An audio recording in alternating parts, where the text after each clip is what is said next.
মধ্যে নয়, বরং জনগণের সিদ্ধান্তকে সম্মান করার রাজনৈতিক সংস্কৃতির মধ্যে নিহিত।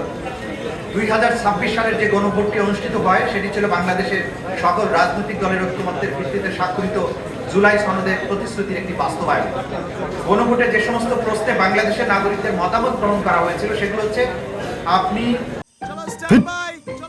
লাইফে কোনো কিছুর গ্যারান্টি নাই, তাই ইন্স্যুরেন্স করুন সিটি ব্যাংকে, কারণ ইন্স্যুরেন্স করলে সিটিতে সুরক্ষা পাবেন নিশ্চিন্তে।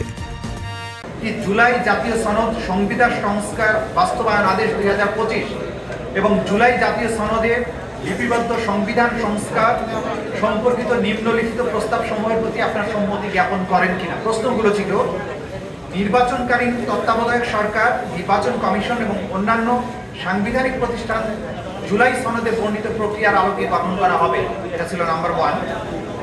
নাম্বার 2 ছিল, আগামী জাতীয় সংসদ হবে 2 কক্ষ বিশিষ্ট। জাতীয় সংসদ নির্বাচনে দলগুলোর প্রাপ্ত ভোটের অনুপাতে 100 সদস্য বিশিষ্ট একটি উচ্চ কক্ষ গঠিত হবে এবং সংবিধান সংশোধন করিতে হইলে উচ্চ কক্ষের সংখ্যাগরিষ্ঠ সদস্যের অনুমোদনের দরকার হইবে।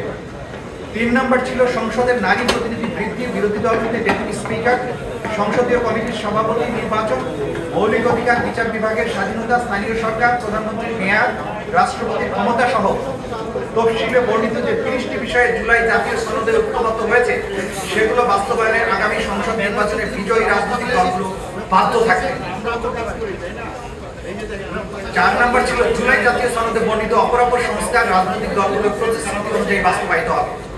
দেশের 68.59 অর্থাৎ 68.59% মানুষ এই হায়া ভোটে ভোট দিয়েছে। দেশের সংখ্যাগরিষ্ঠ মানুষের অভিপ্রায়ের পরম অভিব্যক্তি রূপে এই গণভোটের রায় বাংলাদেশের সরকার এবং সকল নাগরিকের জন্য অবশ্য পালনীয়। ক্ষমতার উৎস যে জনগণ, সেই জনগণের রায় এবং ম্যান্ডেট উপেক্ষা করা রাষ্ট্রদ্রোহিতা এবং জাতির সাথে বিশ্বাসঘাতকতার শামিল। লাইফে কখন কি হয় গ্যারান্টি আছে, তাই ইন্স্যুরেন্স করুন সিটি ব্যাংকে, কারণ ইন্স্যুরেন্স করলে সিটিতে সুরক্ষা পাবেন নিশ্চিন্তে।